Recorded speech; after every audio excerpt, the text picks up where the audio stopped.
आपण मानकु समस्तंकु आम पाकशाला चैनल को बहुत बहुत स्वागत। आसंतु आज आम पालंग शागर एक नुआ रेसिपीटी बनई नेबा। आपण माने जदि घरे एभली भाबरे शाग को रांधंती तो देखिबे यार टेस्टी बहुत भल आसीबो।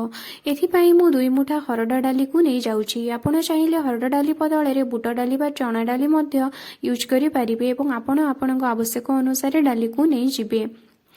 हाँ मन रखिबे शागठू आपण डाली को टिके कम यूज करिवे, अर्थात शागर परिमाण डालीर परिमाण को आपण कम रखिए। एबे मो पालंग शाग को भल भाव धोई नहीं जाऊँगी और या छोट छोट खंड करी मु काटी नहीं। शाग सब को छोट छोट खंड करी काटिबा सहित मु गोटे आलू को मध्य छोट छोट खंड करी काटी नहीं। एबे मो डाली को भल भाव धोई देउची और या प्रेसर कुकर रे पके देउची। आपण जदि गोटे कप डाली यूज करूछंती तो एथिरे 2 कप पानी देबे। आपण आपणक डालीर क्वांटिटी हिसाब रे एथिरे पानी देबे। या सहित मु फाळे टमाटो को एथिरे यूज करूची और एथिरे आवश्यक अनुसार पानी दे देउची। एबे आमे एथिरे स्वाद अनुसार लूण दे देबा और ता सहित किछि हळदी गुंड मध्य दे देबा।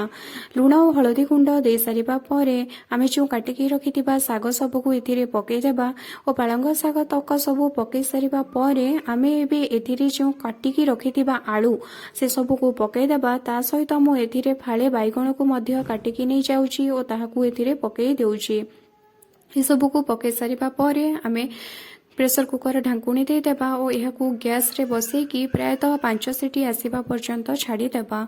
सीटी आसीबा परे बंद करि देबा।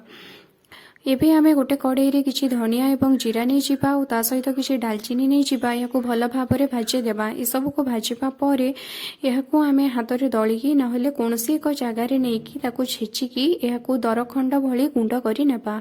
यह दरदरिया होय कि गुंड हेले एथेकू आमे जेते बेले डाली रे पकेबा यार स्वादटा भल भाबरे आसीबो। देखंतु मु गुंड करि नैछि।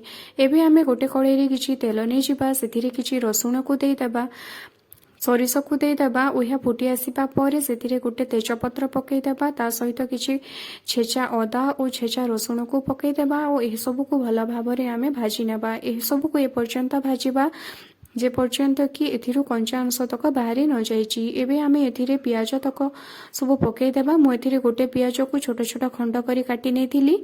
प्याज को पके सारिबा परे सेथिरे दुईटी लंका एवं ता सहित किछि लंका गुंड पके देउची और कोहाकू गोळेई नउची। ता सहित किछि गरम मसला गुंड दे देबा।